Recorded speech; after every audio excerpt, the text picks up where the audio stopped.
Let's talk about 1985's Back to the Future, an amazing time travel film. Marty McFly, an 80s teenager, manages to go back in time to the 1950s.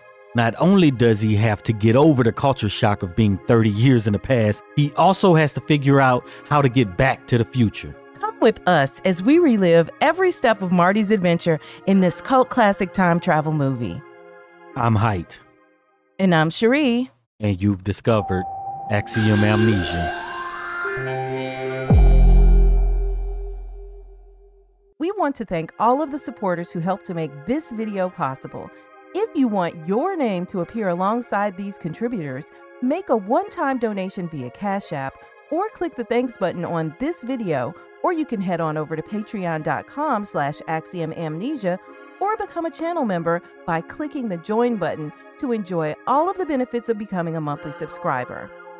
So up to this point in the movie, we have seen Marty back in his time of 1985 manage to go back in time because Marty had to escape from these Libyan guys who were coming to assassinate Doc because of the fact that he stole some plutonium from him. He hops in the time machine. Boom, he's back in the 1950s. So first thing he does is try to go to people he thinks might be alive at that time. He winds up running into his dad, and then he runs into his mom. And the way he runs into his mom is he gets hit by a car. And we realize that he has interfered with his line, the line that he's on as far as time is concerned, by stepping in and his mother having a crush on him now instead of his father, the way it was supposed to be.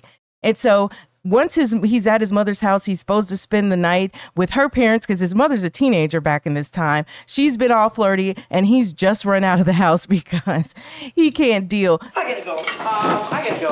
Thanks very much. It was wonderful. You were all great. So he's like, I can't stay here. I've got to find Doc, his friend, the scientist who he knows back in 1985. So now he's going to find Doc. Marty finds Doc's house, and I'm like, wait a minute. Doc is rich, it seems, because he's got like this mansion of a house that Marty goes up to. And so he comes to the door with this contraption on his head after Marty knocks on this door, trying to find Doc to figure out how to get back to the future. Doc? Don't say a word. Doc is seeming just as kooky as he does back in 1985. Don't tell me anything. Doc, quiet. Quiet. And, you know, he's like, I'm going to read your mind. Don't say a thing. Don't tell me anything. I'm going to read your thoughts. Let's see now. And so he's got this stupid plunger looking thing that he puts on Marty's head and he tries to read his mind. We also noticed that Doc has this bandage on his forehead. And we remember from the beginning how Doc explained how he came up with the flux capacitor, the thing that powers the time machine, back in the first part of the breakdown that we did. But he explains how he fell off of something in the bathroom and bumped his head. And then that's how he came up with this thing. And so in the meantime, Marty is trying to get help. And he's like, I came here in a time machine that you invented. And I'm from the future. I'm from 1985. I'm from the future.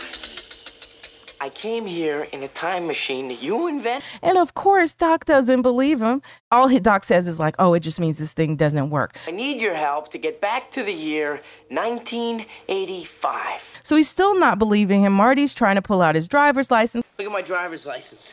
Expires 1987. It's like, look, I haven't even been born yet. You know, look at my birth date. Look at my birthday, for crying out loud. I haven't even been born yet. And all of these things to try to prove that he really is indeed from the future.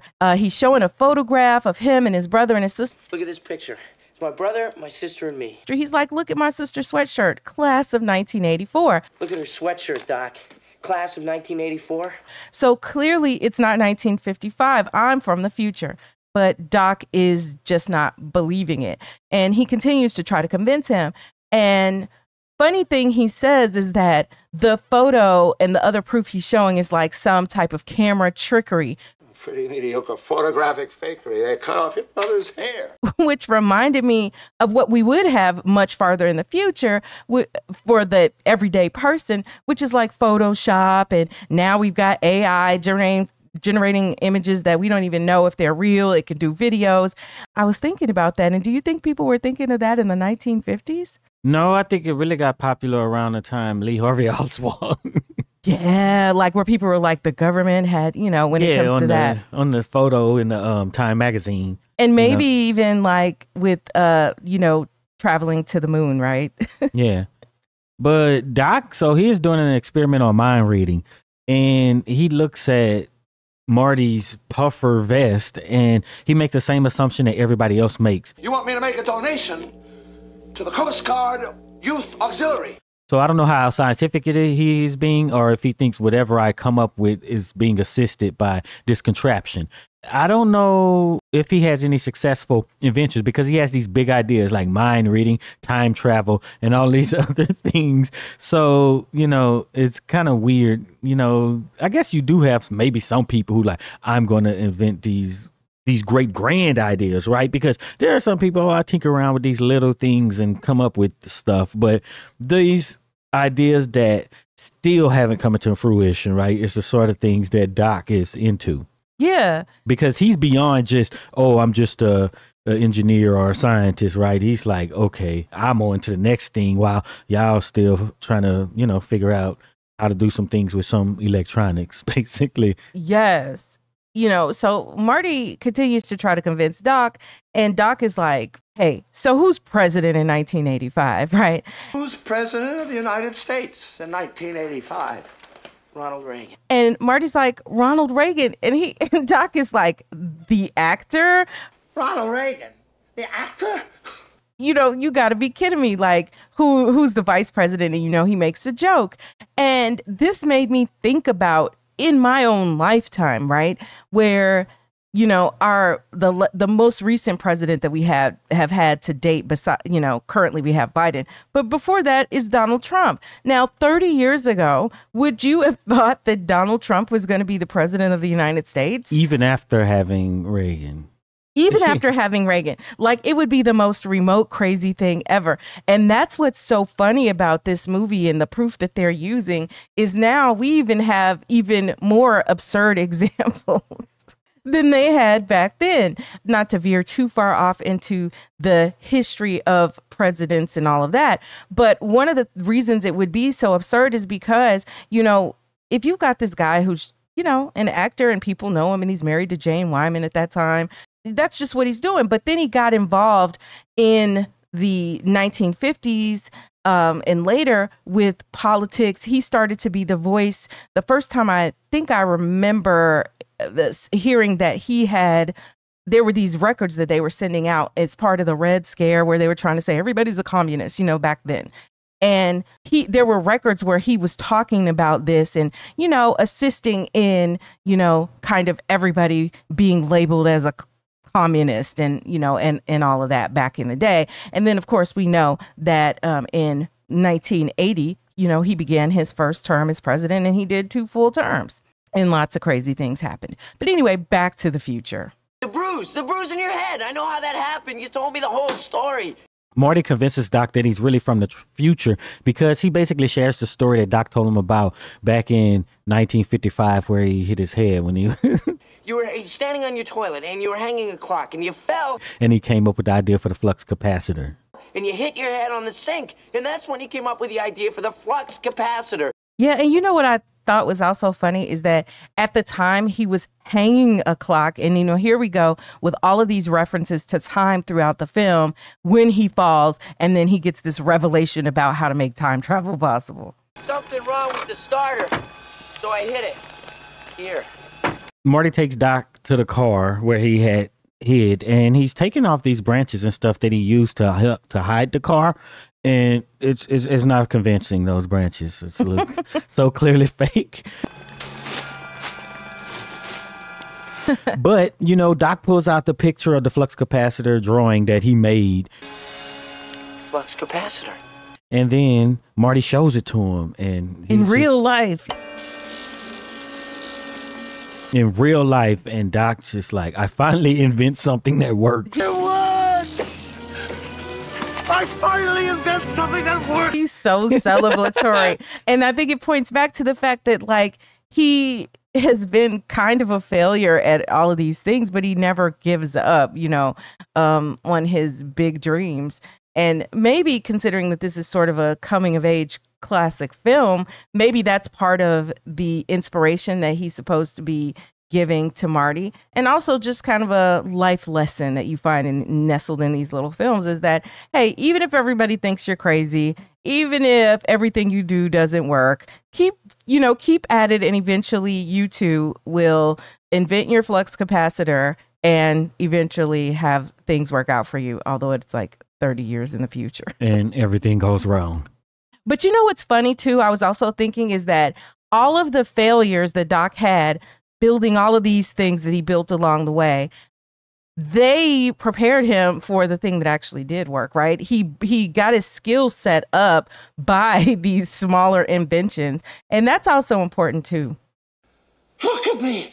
I'm an old man. I'm Dr. Emmett Brown.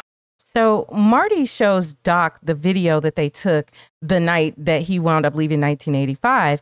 And, he took it on the camcorder or whatever. And the first question I have is like, okay, so if they've got this 1955 TV, and how do the connections on the camcorder, like, is there a cord that you plug in? I mean, clearly here there is, but is that realistic? Bruh. I don't think it is. So we got a bunch of technology stuff here. So there probably is a way to get the feed into the TV, but there's probably different types of encodings and everything that you have to deal with. And I don't know how it works with it being color and reducing that down to black and white for the TV and, those sort of things. Mm-hmm. So I don't know if he's able to do it, but, he's a brilliant guy. He could probably do it in about 5-10 minutes. You know what I'm saying? I mean, this is Doc Brown. Or either that, or we've just got to suspend our disbelief for the sake of this awesome we film. Really have to do that. But, he talk about, look how cool, basically a portable television studio. A portable television studio. No wonder your president has to be an actor. He's got to look good all the time. Yeah. No wonder your president has to be an actor. He's got to look good on television. Because this is, 1955? Yeah. And it's before the 1960 debate, the one you will always hear about, Kennedy versus Nixon, first televised. Yeah. And the whole thing about the makeup and whether or not to wear makeup. Y'all can go and look that up. It's such a fascinating story. And then when you hear that the people who actually saw the debate on TV thought that Kennedy won, and then the people who heard the debate and didn't actually see Nixon sweating without his makeup on, they thought that Nixon won. So that's a nice historical tidbit that you guys should go look up.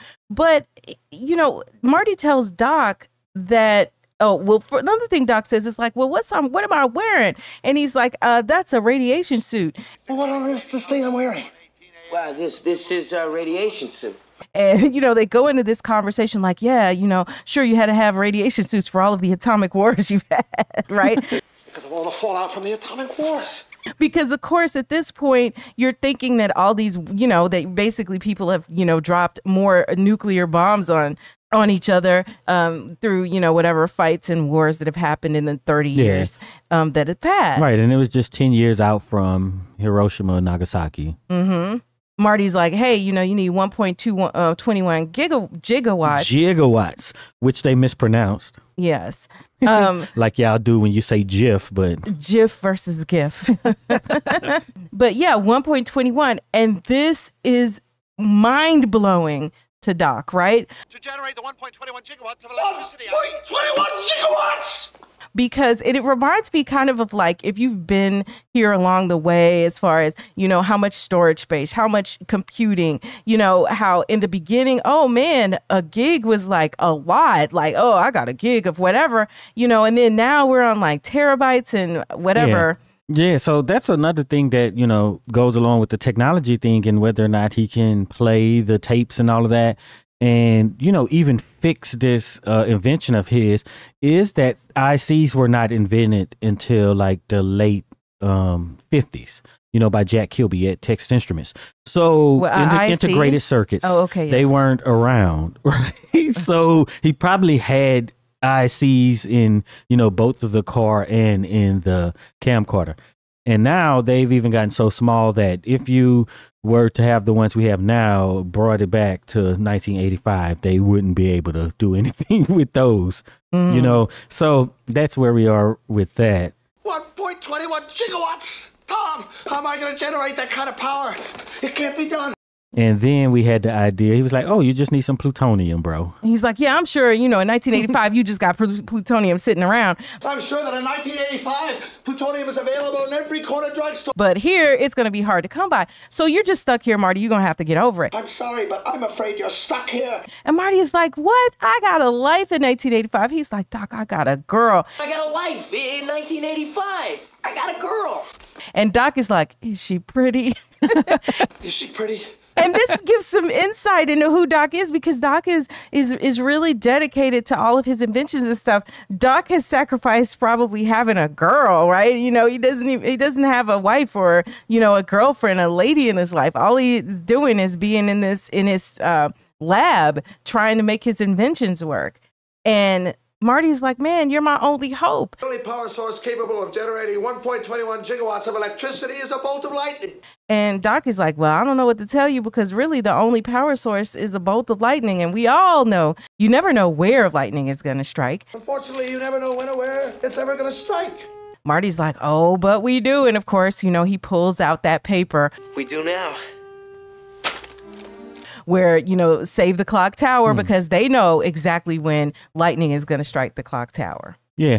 And it makes me wonder, are they using any of the classic time travel paradoxes, right? Because, you kind of when his father was supposed to get hit by the car and all that, and he went and he changed that, but then he fixed that. But then this whole lightning striking, and does it basically allow him to go back to be able to do all this and to know that the lightning is going to strike, and for Doc to get the invention, right? Now can I actually invent time travel, because now I've seen the technology and how to do it, right? And that's one of the paradoxes of, knowledge coming out of supposedly nowhere. But then we have where we asked, why are they friends, right? And it could be he went back to he went to the past, met him, and then when he comes and and he's born and gets teenage years, then he befriends him, right? Yeah, but then that's even part of the paradox, right?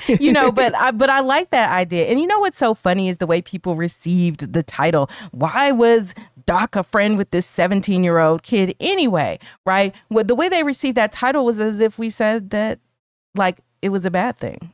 Yeah, it's weird. And in fact, it's great that he had an older mentor who was there to help. And, at a time where, you're self-doubting, you're a teenager and everything, you don't know what's going on with your life. He's there to kind of help stabilize him and give him some self-esteem, especially considering, how his father was, He kind of stepped into a similar role. This is it. This is the answer. After realizing that the clock tower is going to be the key, Doc is like, oh man, this is really kind of like the first ray of hope. The lightning is going to strike the clock tower precisely 10:04 p.m. next Saturday night. That maybe they can harness the lightning into the flux capacitor. If we could somehow harness this lightning. And then it'll work and they can send Marty back to 1985. Channel it into the flux capacitor.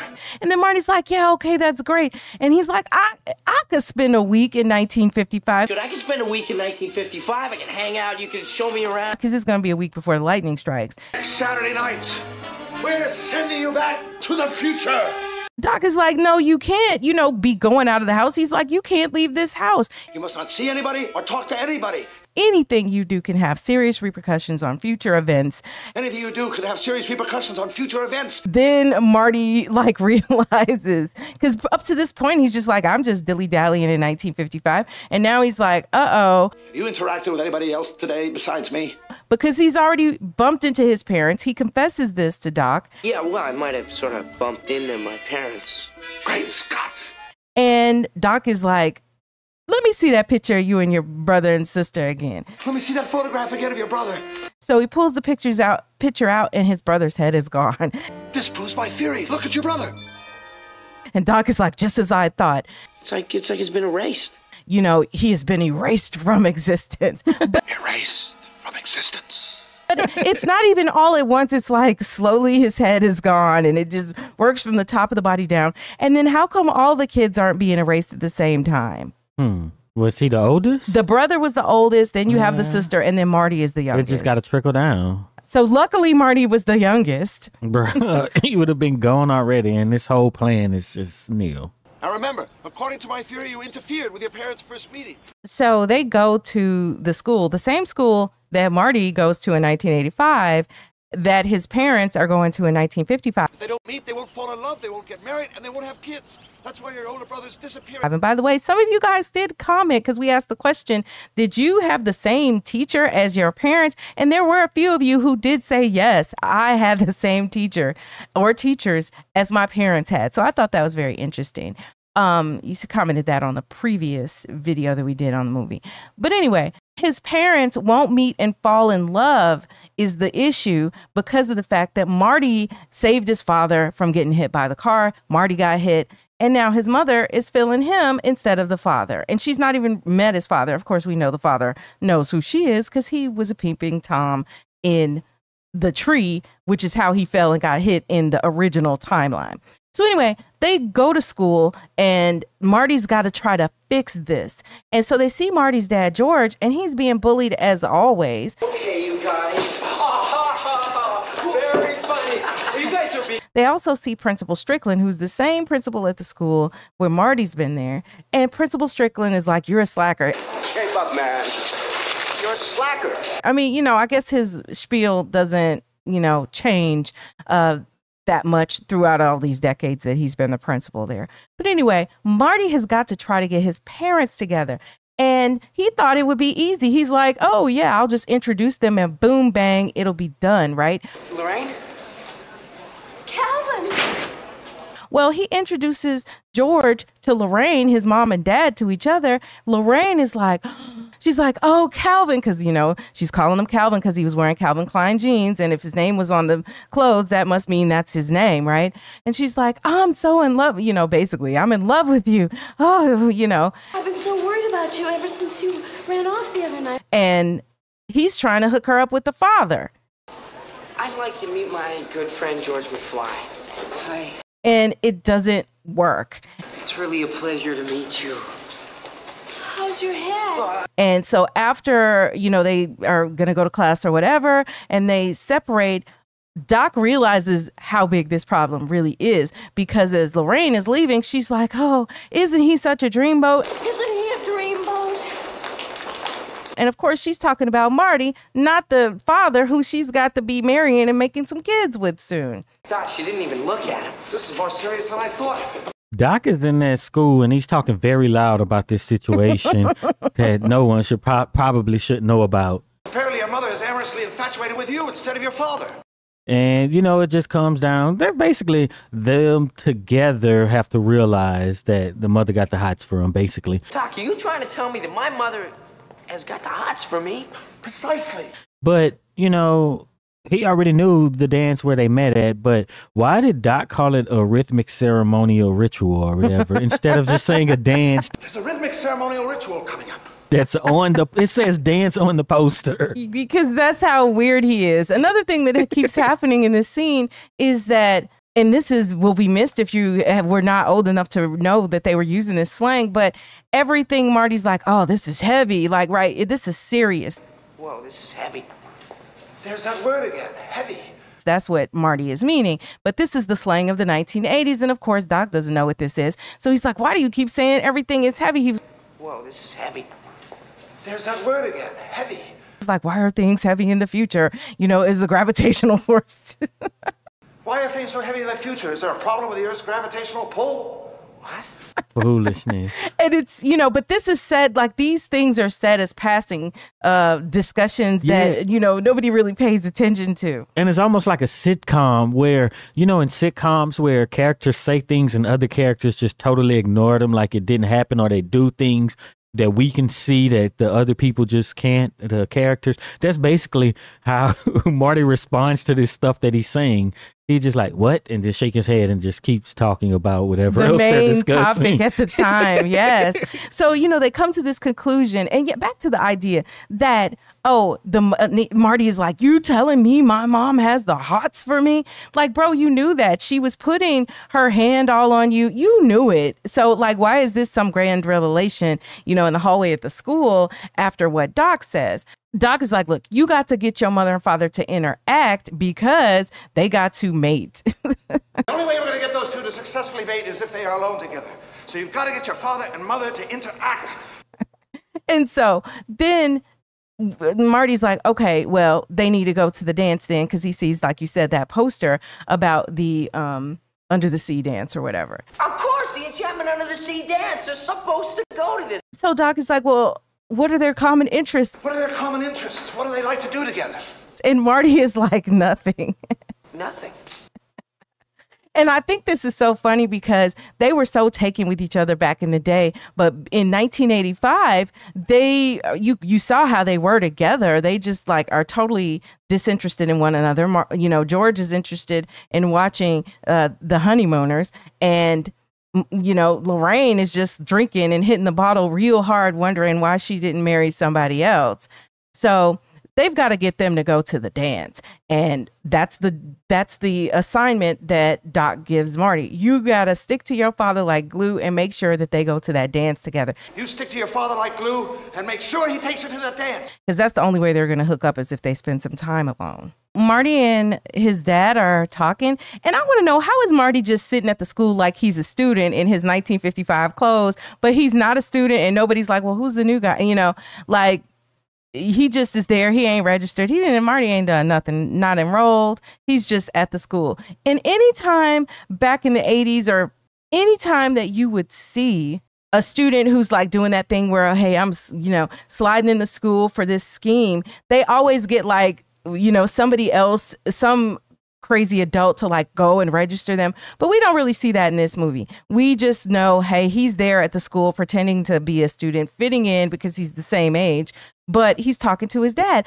And then we find out that George actually is a writer. He writes science fiction. Science fiction stories about visitors coming down to Earth. He's writing about aliens, and he's like, oh man, I didn't know that about you, right? Get out of town. I didn't know you did anything creative. Because Marty doesn't know his father's hopes and dreams any more than he knows his mother's. He just knows them as the parents that they are in the 1980s. And this is probably true of a lot of people. You don't know what your mother and your father's dreams were unless those dreams were actually realized, which may or may not have happened. One thing that George says, which is really kind of sad, Marty's like, hey, let me read. And he's like, no, I can't let you read this. I never let anybody read my stories. And he's like, well, why not? Well, what if they don't like them? I don't let anybody read my stuff. What if they don't like me? What if they told me that I was no good?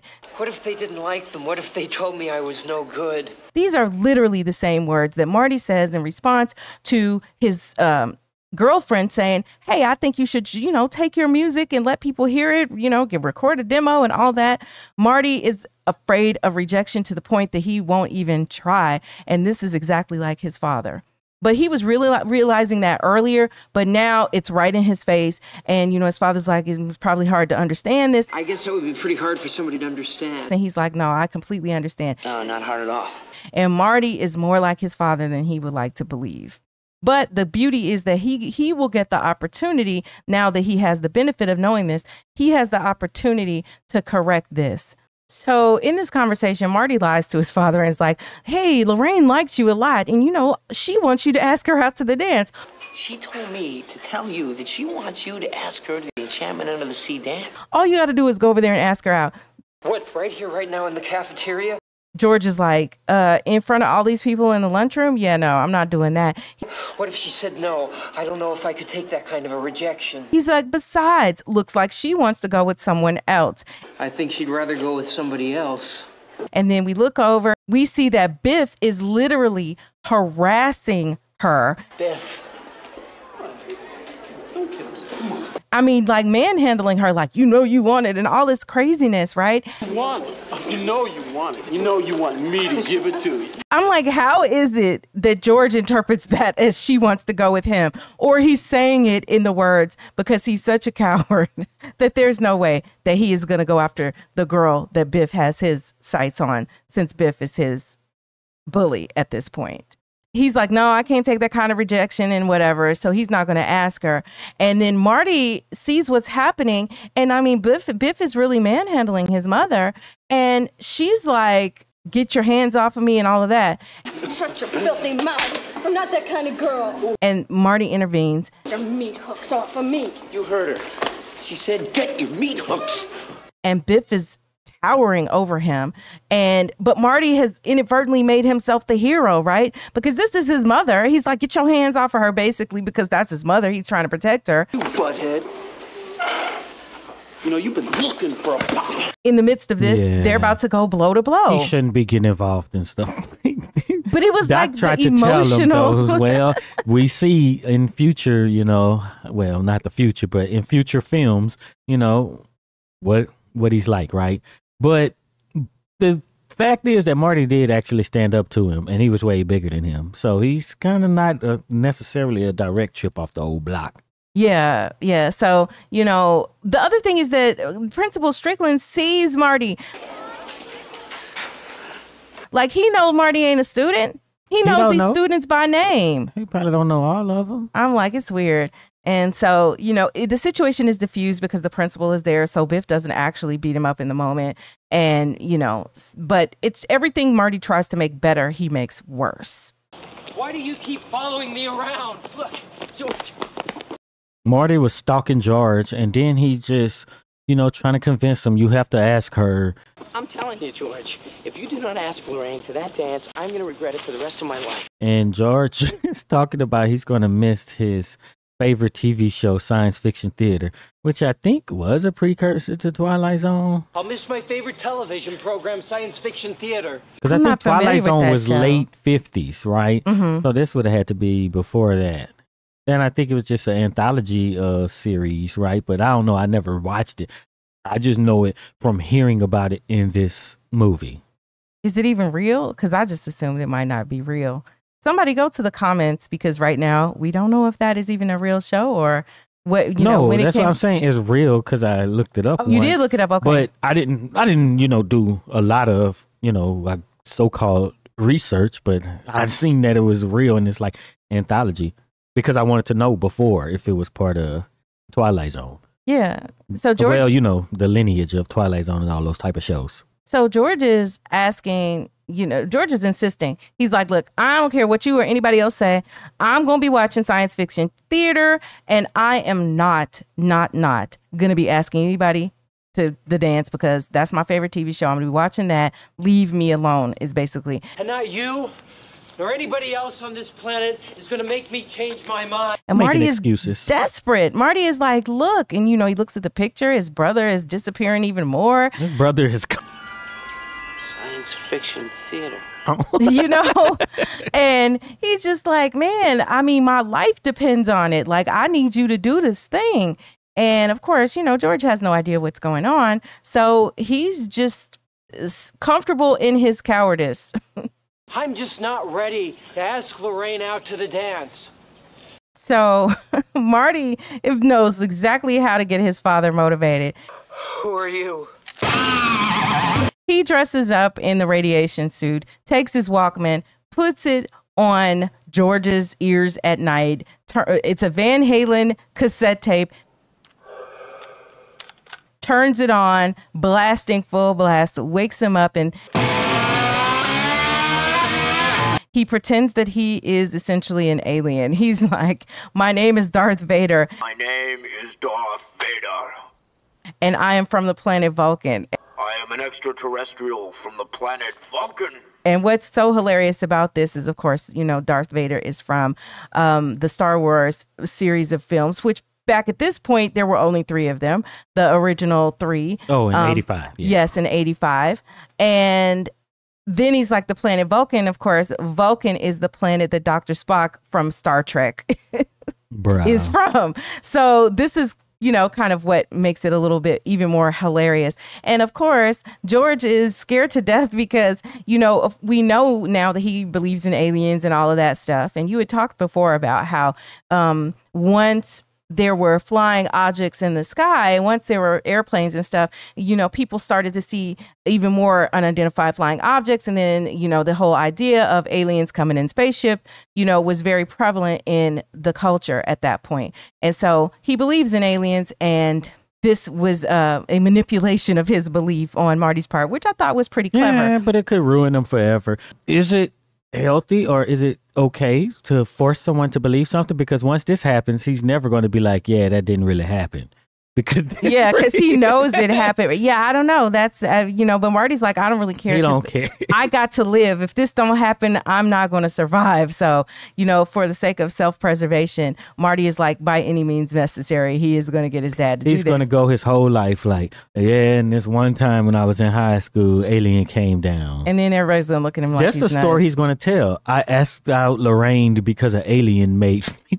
Instead of, I got hit by the car while I was a peeping Tom, even though he doesn't admit being a peeping Tom.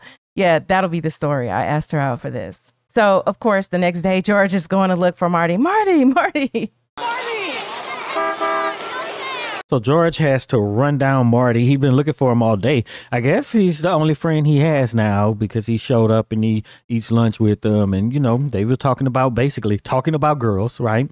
He thinks it's a revelation. He says, Darth Vader came down from Vulcan and basically told him he has to ask Lorraine out. Darth Vader came down from planet Vulcan and specifically, he's like, it's gonna melt my brain if I don't do it. He told me that if I didn't take Lorraine out, that he'd melt my brain. So like a threat, an existential threat is what Marty gave him.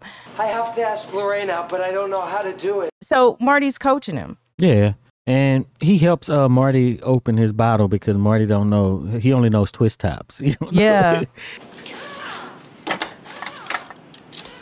And then he goes into the diner and he's holding his notes, right? Because he's like, Lorraine's over here. He's holding his notes. He goes over to the table and he's like, you're my density and stuff. Tell her destiny brought you together. He's trying to, riz her up. And he's not able to. I'm your density. But, once he says, you're my destiny, Lorraine gets a little spark in her eyes, Your destiny. But then here come Biff to ruin everything. Always ruining everything. And McFly.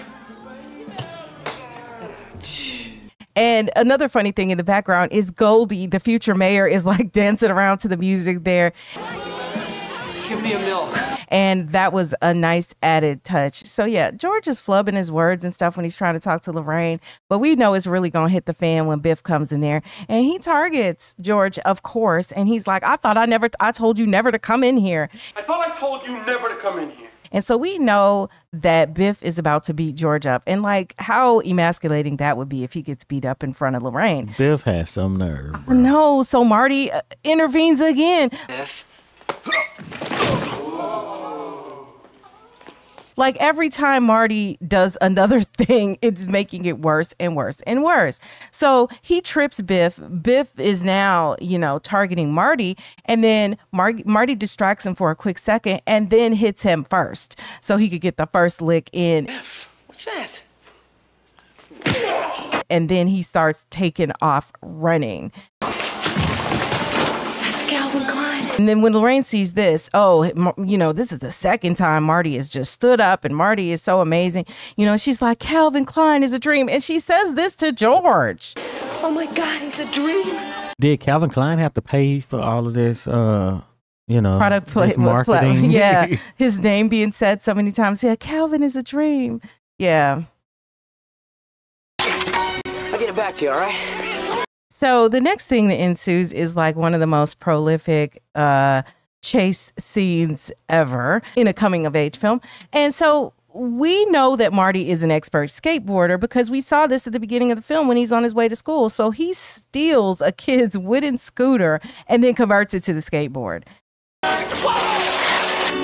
look at him go. Indiana Jones type music, like, Indiana Jones, we all know who he is, type music is playing during this exciting chase scene.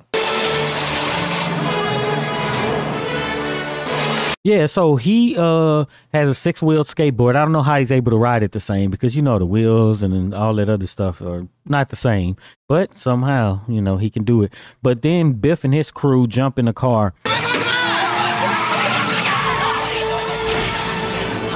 And, they have white walls on theirs that you don't have to stick on. Inside joke. Yeah, we did hear the music. But Biff tried to kill Marty in this scene. That part, he's like, I'm going to ram him. Are we serious? Like, And you're then gonna kill He him. runs into him with the car. Like, if with just a stroke of luck, Marty, didn't get off in that moment, or just seriously injured, he just did something amazing on these wheels that probably would have fell off, but he puts his hands up against the car and he's able to ride the skateboard backwards. Yeah, that's crazy. Yeah, but then there's a manure truck ahead, so he he just jumps and runs across the this is straight physics, y'all. He runs across the car in just enough time to catch up with the skateboard. Right? I don't know how fast this skateboard goes, but I guess it's not accelerating, Somebody got to do the math. I don't know. I ain't a physicist, but he gets on the skateboard, and I don't know what this device is called, but when they say shit and they run into the manure truck at the, right before running into the manure truck, it's just classic. Yeah. And I mean, of course, as a kid, I'm seeing this. I'm like, oh man, this is crazy. And I think this film and films influence kids all the time. This film made people want to go out and skateboard at the time. If you weren't already a skateboarder, you wanted to be able to have skills just like this. And it's just kind of like, I don't know, in 2000, Drumline came out and everybody wanted to be a drummer. What these heroes of these teen movies do in the film, if they have a particular hobby, people might want to do that hobby after that. And so that's another thing, suddenly skateboard shops, might have been selling out after this film. Yeah. It's just an impact on culture. Not just that we loved the movie, but it is an impact on, people wanting to be like the character in the movie. Yeah, that's one reason, in the previous video we done on this where I mentioned the music and the white boy rock and roll, right? Because this is a all-American teenage boy movie, right? Which is overwhelmingly white, right? And that's what they were listening to in the sort of culture of the kids of that age at the time, right? Yes, and that's an important thing to note. And in fact, I had just seen an interview with Molly Ringwald, who played in a lot of these 80s movies that are cult classics, stuff like Pretty in Pink and The Breakfast Club and stuff. And she was talking about the lack of people of color, namely main characters who were kids of color at this time. And I mean, obviously, we're both Black. And so you, as a Black girl at this point, I remember being like, oh, I guess I want to be just like Molly Ringwald. And there were a lot of things I could relate to. But one big thing is that we were not from the same culture. Of course, I lived in a world that was dominated by white culture. But as a Black girl with my own Black culture from my Black family and everything like that, it's like you're sort of straddling in between multiple worlds at the same time. Right. And I think that if you're a white person, that might be something that you don't exactly understand how that is. If this is not the culture that we're living, but we have to watch this because, the choices wasn't there, right? Mm-hmm. And white people didn't have to have those, choices where everything is just Black movies and Black culture and Black slang and, and strictly specific Black music, right? But, we're basically watching both. And we did have stuff like, Beat Street Break-In, The Last Dragon, stuff like that. But it's just like these big blockbusters and the stuff that the sheer number of movies that were available to watch, Mm-hmm. So yeah, we weren't listening to that rock and roll, you know what I'm saying, at the time. So when you had movies like Beat Street and Breaking, then they had the music of that culture, and that's what they did in these movies. But we as Black people were aware, so it's not like we weren't in that culture as well, because when we hear that music and stuff, it takes us back to that time as well. And when you say we weren't listening to that music, like, it might not have been the favorite music, but like, I think about the music at the time. I wasn't a huge rock and roll fan at all, but when it comes to music that was out in the 80s, like, I'm aware of all the bands that were out and even some of their hit songs. Now, I wasn't like a super fan where I knew all their songs and bought albums. I certainly did not. But whatever was on MTV, right at the time, they didn't play Black music. I knew the song. You know what I'm saying? I knew about Bon Jovi and I know the lyrics to a lot of these songs because of this sheer repetition as participating in the culture as a kid during the time, right?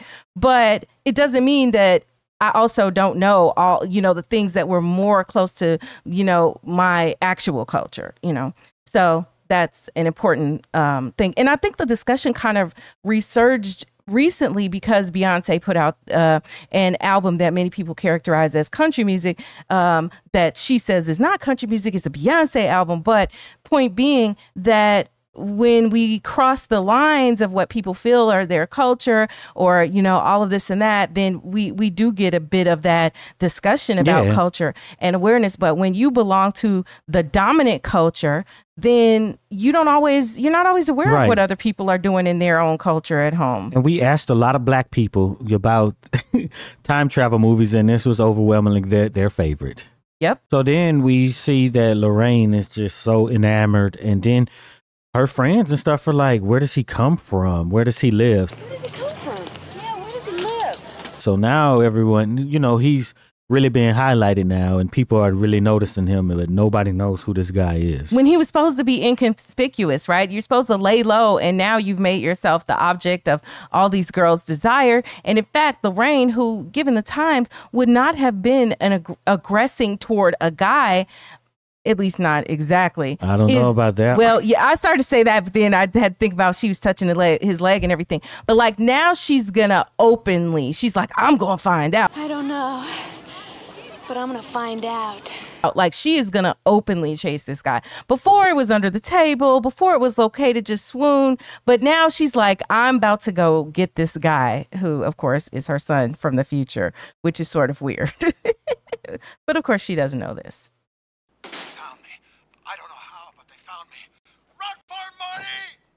Doc is at home and Marty shows up, and Doc is working on this plan on how he's going to harness 1.21 gigawatts. Yeah. But first, he is obsessing over this tape from the camcorder, and he's watching it over and over and over because there's this section, where the Libyans show up. They found me.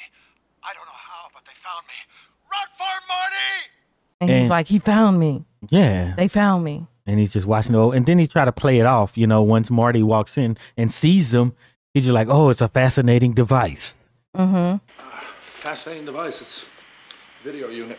And then Marty tells him, yo, there's something I need to tell you. Well, he didn't say yo, but he said, yo, there's something I need to tell you about that night that we filmed that tape. No, there's something I haven't told you about the night we made that Please, tape. Marty, don't. And Doc's like, no, don't tell me anything. Don't tell me. No man should know too much about his own destiny.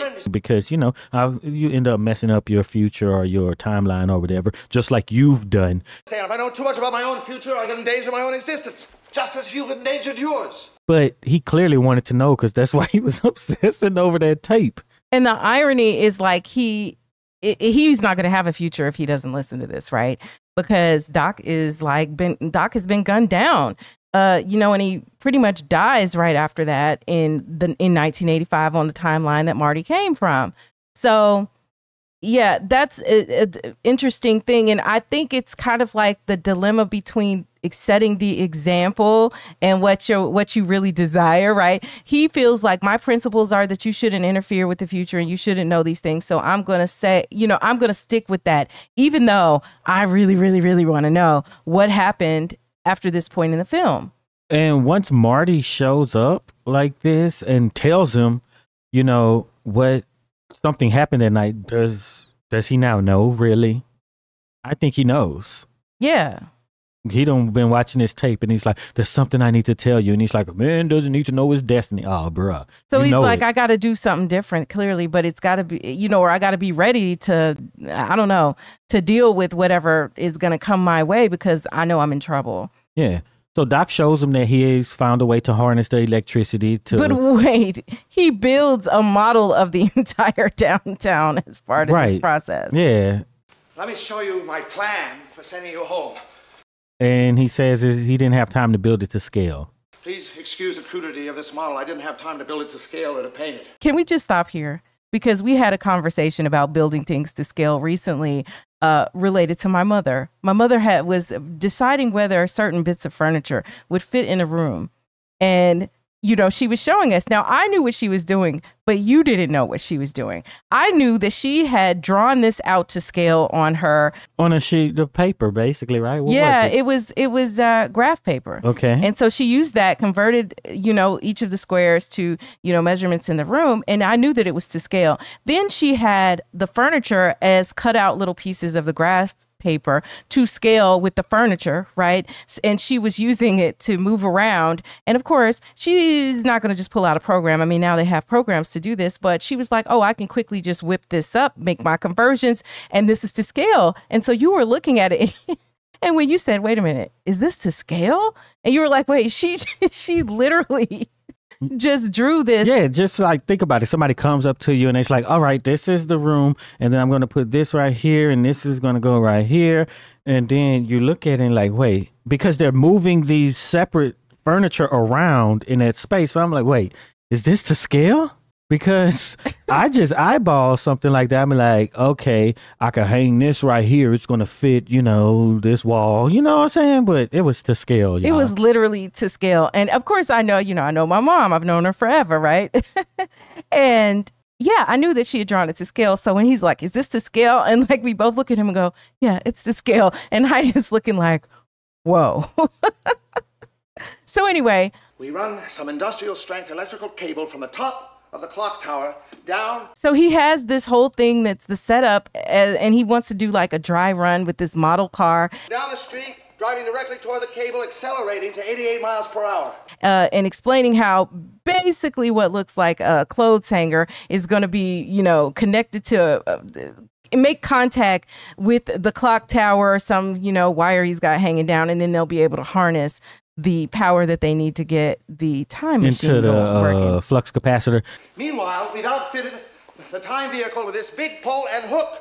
But I'm going to just go out there, I'm going to stand on a limb, and I'm going to say that this ain't going to work, y'all. This ain't going to work. But he's a brilliant scientist. He has to time this perfectly, right? Mm-hmm. You have, because the second that it's going to hit, right? Yeah. So I guess maybe you could have it where this little hook thing can stretch, right, for at least a second or two. But the minute it's going to hit, you got 60 seconds in a minute. Yeah, they didn't know the second. Precisely 10:04 p.m. this Saturday night, lightning will strike the clock. And they just knew the minute. Yeah. So then you have to go from whatever distance and go up to 88. And how long are you at 88? You have to calculate when the hook is going to connect. Electrifying the cable just as the connecting hook makes contact with this source. It's a lot. It's a lot.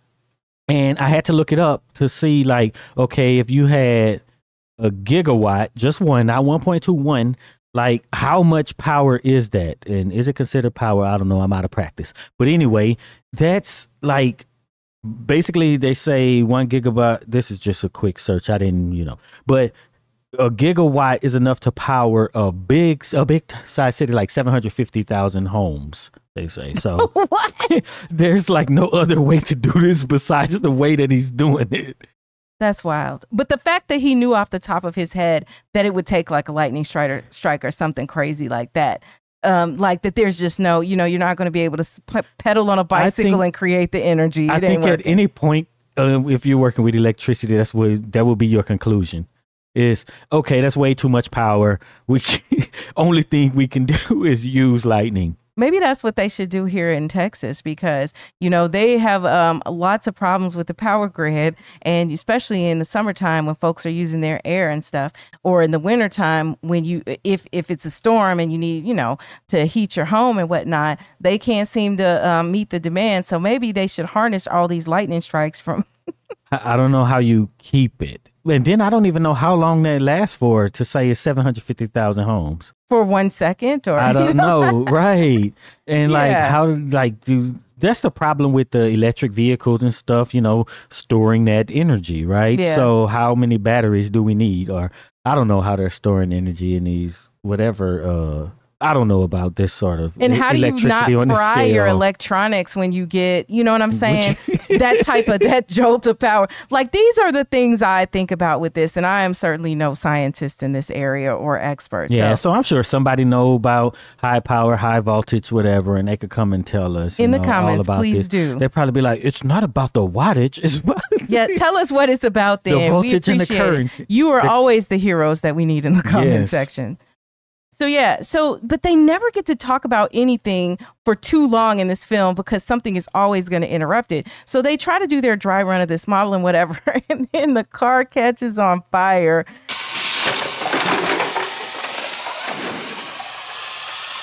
And then starts another fire when it hits, like, you know, some rags or something in the corner. It's probably so. I think it's the materials he was using to build those models, right? And then you have flammable stuff. And I think that's maybe what he ran into. If it is, then that's hilarious to me. Oh, man, what a mess. So, yeah. So then his mama comes. So Lorraine comes and at the door knocks on the door. It's your mom. She's tracked you down. Let's cover the timing. She says she was going to find out. She done followed him home. Girl. Marty? Lorraine. She comes in and she says, Marty, where'd she get this name from? Well, he told her his name was Marty. Okay, when did he say that? I think when they were in the house, but she's been calling him Calvin Klein the whole time. Yeah, that's Calvin. That's Calvin Klein. I don't know. Y'all go to the comments because I'm sure somebody has overanalyzed this portion of the film. I thought that he's like, his name is Marty. And she's like, oh, I thought your name was Calvin Klein because that's what's in your drawers. But she just kept calling him that. So I just figured that's what she thought his name was. But does she just think now that it's Doc's son? Mm-hmm. Or grandson. How did you know I was here? I'm just bothered that she all of a sudden started calling him Marty. Followed you. You still stuck on that one? I'm stuck on it. Yeah, I mean, is that a mistake? Was that an error? What was that? You know, go to the comments and give us your opinion on and whether that was an error in filming or what. But anyway, he tells Lorraine like, "Oh, this is my uncle Doc Brown," right? So he's pretending to be Doc's nephew. Yeah. Oh, this is my Doc, my uncle. And so she just comes out oh so boldly and asks him to the dance. If you'd asked me to the Enchantment Under the Sea dance on Saturday. And Marty is caught in the lie that he has told Doc, which is that George had asked Lorraine to the dance. I mean, nobody's asked you? But of course we know that he didn't, right? And so he's like, well, what about George? What about George? George McFly? And she clearly doesn't want to go with George. She's like, he cute, but no. He's kind of cute and all, but not. And then she says, I think a man should be strong so he can stand up for himself and the woman that he loves, right? I think a man should be strong. Because the other thing we have to remember is that Lorraine has like a harasser. And protect the woman he loves. She is like, I'd like to have a guy who can keep Biff up off me, number one. And, you know, who is just macho. So he can stand up for himself. Because that seems to be what she's attracted to at this point. And there's nothing about George McFly at this point that seems like he has any type, you know, he seems like a coward. He's, you know, going to shrink away from anything and he's not going to confront anything. At least Marty is being, you know, more confrontational than his dad. But yeah. She was very forward for the 50s. She was like out there, which is why it's so funny that in 1985, she's like, girls asking for guys' phone numbers is not how it should be, you know. So she's trying to act like she was so, you know. Yeah, she was acting like she hadn't done nothing. She wasn't fast like she was. And she was being fast. She was filling on him and stuff like that, taking his clothes off when he had gotten hit by the car. You were real fast, but you know, sometimes when you look back on the previous decades, you remember yourself the way you want to remember yourself, not necessarily in line with reality, as is the case with Lorraine. To go to the dance with her if she's already going to the dance with you. So Marty has to go and he's going on a date with Lorraine, and now he has to come up with a scheme that gets his father, George, to basically get with his mama at this dance. Right, okay, so right around 9 o'clock, she's going to get very angry with me. And basically, his plan is that he is going to be in the car and harass his mama. You mean you're gonna go touch her on her... No. And then George comes swoop in and save her. You come up. You punch me in the stomach. I'm out for the count, right? Because she's not going to want it. George, nice girls get angry when guys take advantage of them. But what I've seen from Lorraine, she's going to want it. Oh, yeah. She's going to want it from the right guy. From him. I don't know if it's the right guy. Well, but... you know, in her mind, from the guy she has chosen. Mm-hmm. And this is a fault this is a serious fault in the plan. Yeah, and that's basically the plan. And George seems to go along with it. But the one thing I noticed is they were out there, George, he was hanging up clothes on the clothesline. Mm-hmm. And how many of y'all have ever used a clothesline of the sorts? I have. Long time ago. I have too. But why is George hanging up his mother's bras? Presumably his mother. Like they were wait, why isn't the mama doing it in 1955? I don't know. It's just the questions, right? Questions. And the other thing that was sort of funny is that at one point in the conversation, Marty calls George dad on accident. And then he's like, daddy-o. Look, you're not going to be picking a fight, Dad. Daddy-o. You know, he's trying to curb this, but it's just weird because he's having this very odd relationship with his parents as not old people like your parents are in your mind when you're a kid, but as his same age. So they're just as confused and everything as he is about life. And he says to George at one point about, all of this, but if you put your mind to it, you can accomplish anything. If you put your mind to it, you can accomplish anything. And so this is Doc's saying that Doc had always says to Marty along the way. We found that out in the first part of the breakdown. And now he's passing it on to his own father to help instill some self-confidence in him. I can't find the comment, but someone mentioned, I believe, why didn't they recognize his son? Right? When they got older, once he, would he be like the same guy from the past, right? Who she knew was as Calvin Klein and who helped him get his wife. That in 1985, they didn't like, man, you look just, and have George question the paternity of Marty. Yeah, that's interesting. But then I think to myself, do you actually remember the face? Or do you kind of remember it a little bit? Or do you remember the situation and the thing that they helped? I don't know if it's, you know what I'm saying? Yeah. Do you really remember the face? Like, think about something that happened 30 years ago. If you're that old, you can. Yeah. Do you remember the face of the person? I think it was J. Noel. I'm sorry if I don't know how to say your first name. But she said, one big plot hole is that Marty's dad never asked Lorraine who Marty's real dad is, because he looks exactly like the other Marty in 1955. Yeah. That's funny. And exactly he's named after him, right? Yeah. He's and named he after him. Name. I don't think I would recognize people's faces from when I was that age. No, because also think about what is your focus in life when you're that age? Yourself, right? Yeah, and he was only around a week, so yeah. Who's this guy? Comes around for a week and then he's just gone, but he helps us get together. And I don't know. Everybody didn't have cameras and stuff, so, there's none of that. And is that even the memory, right? Because we don't even remember things accurately. You're going to remember Marty, but do you remember once you've fallen in love with George, do you remember you were hot for Marty? Once, yes. In the you're going to remember it as, I think, more of a fairy tale sort of story. And Marty might even get written out of that story. As time goes on, right? Because once they really fall for each other and they're all in love, they ain't thinking about Marty. They're not. I don't know. Go to the comments and tell us what you think. He was pivotal to them even getting together, and then they ended up being married and having children. That doesn't mean. Well, they did remember his name.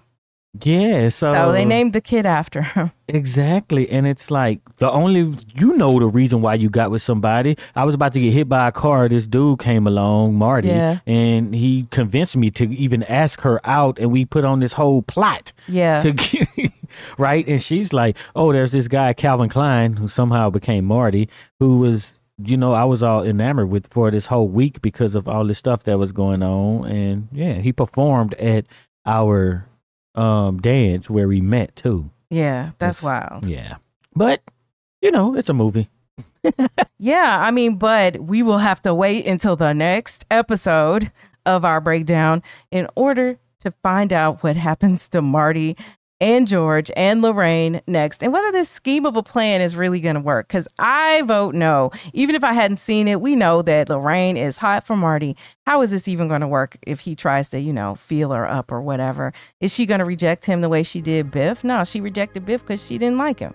If you made it this far into this nice long breakdown, type dance in the comments so we'll know you're one of the real ones who stick around to the end. And be sure to check out one of the videos on the screen right now.